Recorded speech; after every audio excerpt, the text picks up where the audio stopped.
most amazing artist. I hope you are having a great day today. Today we're going to make some amazing, beautiful paper to use for our collage. What you will need today is a colored piece of paper. This could be any color that you want to. I'm going to do pink. You could do purple, you could do blue, green, whatever color you want. We just want to make sure that it's a colored piece of paper because our final collage is going to be very, very colorful. And this piece of paper is going to have a very mountainy, bumpy, rocky texture because it's going to be representing the Chilean mountains in our landscape. To create this amazing mountain texture today, I am going to be using some paint. I have brown paint and white paint, and this is just washable, regular old tempera paint. I also have this sponge here, and I'm going to hold it using a clothespin.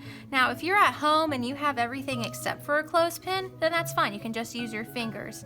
I like to use a clothespin because it helps me not get my fingers all dirty with paint, but you don't really need it. It's just handy sometimes to not get messy. However, you can just use your fingers instead. If you do have paint at home that you can use today, make sure you have permission before you use it. And if you don't have paint at all, that's totally fine. You can actually use a brown crayon and a white crayon to create some cool textures on your colored piece of paper. And I'll actually show you how to do that later on in this video. If you are painting, then you're going to want to put a messy mat under your work so that you don't get any paint on your table. Now that we know everything that we can use today, let's go ahead and get started. This is a brand new piece of paper, so I'm going to go ahead and, of course, write my name. Once I write my name, I'm going to flip it over, so now my name is on the back. I'm going to first show you this painting technique, this texture sponge technique, and then afterwards I'll show you how to do this with crayons. So what I'm going to do is I'm actually going to take my sponge on my clothespin and I'm going to start kind of dabbing it in my paint. I have a mixture of brown and white paint, so then it makes this really pretty tan color. And I don't know if you can tell on my paper plate as I'm dabbing it, I don't really want a lot of paint on this sponge because if I have too much paint, it's not going to leave any kind of texture. It's still going to look just like a blob of paint. So don't put too much paint on your sponge. Just dab it a couple of times, and can you see that texture right here? That's what we're going for on our piece of paper. A rocky, kind of bumpy texture. And I'm doing that. I'm mixing my colors by just dabbing it up and down. And to get this texture, I'm just dabbing it. I've moved it over to the side of my plate that was clean so that I don't have as much paint to work with. Honestly, I probably squirted out a little bit too much paint for this part of our project, so you don't really need this much. You only need a little bit. And I'm just going to dab it up and down. And then once I have practiced my texture on my plate, I'm going to now bring it over and start adding it to my paper. And look, it creates a really, really fun, mountainy, kind of rocky, bumpy texture. Once you start running out of paint, you can come back, grab some more paint. I think I want some darkness in my mountain, so I'm going to get a little bit more brown because I want there to be some darker areas too. And I'm just going to dab this around my paper. It's kind of like this sponge is jumping up and down across the paper, creating this beautiful, beautiful texture. Now I want some lighter areas, so I'm going to grab more white paint this time instead. I'm going to dab it because I don't really need that much. Dabbing helps get any extra paint that we don't need off. And then I'm going to start dabbing it onto my paper. And we're using a colored piece of paper because we want that bright color to show up underneath this texture that we're putting onto our paper with the sponge. We don't want to cover up this entire piece of paper with brown and white paint. We want some of that colored paper to still show through. And notice I'm not dragging my sponge across my paper. That would cover up all that beautiful color in the background. It would cover up all that pink. Do not draw with your sponge. We are just jumping up and down, dabbing it onto our paper. I think I need some more darker areas, so I'm just going to grab some brown paint now on the other side of my plate and dab it a few times to get any extra paint off. There we go. I like having some darker areas, some middle areas, some mid-tones, and I like having some brighter areas.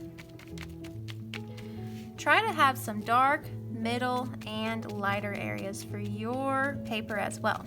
And I am going all the way out to the edges with this.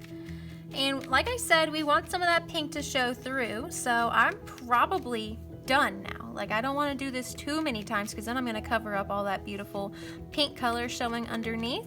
So this one is done. Now, if you're in my face-to-face classes and you finish with your first one and we still have a lot of time left, you can do another one on a different color this time. So maybe you want to do purple next or green. But if you've already done green, don't choose green again. Try to choose a different color. And we're pretty much going to do the same thing that I just did on my pink piece of paper. So you can make 2 of these today if you're in my face-to-face classes. And even if you're in my online classes and you have some extra time, you can go ahead and make 2 as well. That'll just give us some more variety of color in our landscape once we start collaging it all together. If you accidentally get too much paint, you see where it's too much, it's way too dark right there. Just try to dab with your sponge and spread it out across your paper a little bit. Don't grab any more because we already have enough right here, so just try to blend it out on your paper. Alright, I want to leave some of that purple color showing through, so I'm going to stop now, but I have gone all the way to the edges, and I am done with my second piece now. Alright, so if you are at home doing this project and you don't have paint, let's quickly go over how you can do it with crayons. So like I said, we're trying to go for a mountainy, rocky texture, bumpy, rocky texture. You can take your brown crayon and do some squiggly lines. These are actually called looped lines. I'm just going around and around and around with my brown crayon, and I want to cover up most of my paper, and I'm going to do this all across my paper. I'm just doing looped lines, and they can actually overlap each other. I'm going over top of them a couple of times. However, just like with our sponge technique here, you still want to leave some of your colored paper showing through. Don't color this entire piece of paper brown because we want those beautiful bright colors to show through behind the brown. And I'm not too worried about making this look perfect or anything. I'm just kind of doing this randomly all the way across my paper because this is just going to be one of the papers that we use to create our collage. It's just a fun textured piece of paper. If you want darker areas with your crayon, then you can actually press down a little bit harder while you're using your crayon, and as you can see, it makes it a lot darker where you're pressing down.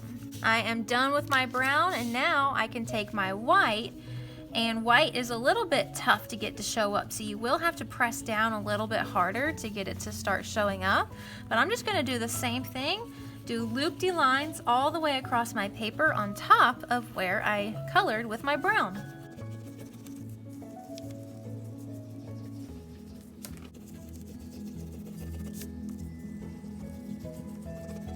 Alright, and that's pretty much done. Now you can do a couple of these if you want a few different colors for your landscape that we will collage later, or you could just do one.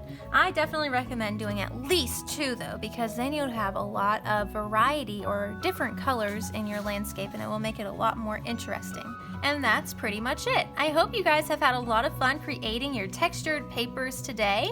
Whether you did it with a sponge or you did it with a crayon, I can't wait to see how they turn out. I know they're going to be amazing because you guys are amazing. All right, I'll see you guys next time. Bye, guys.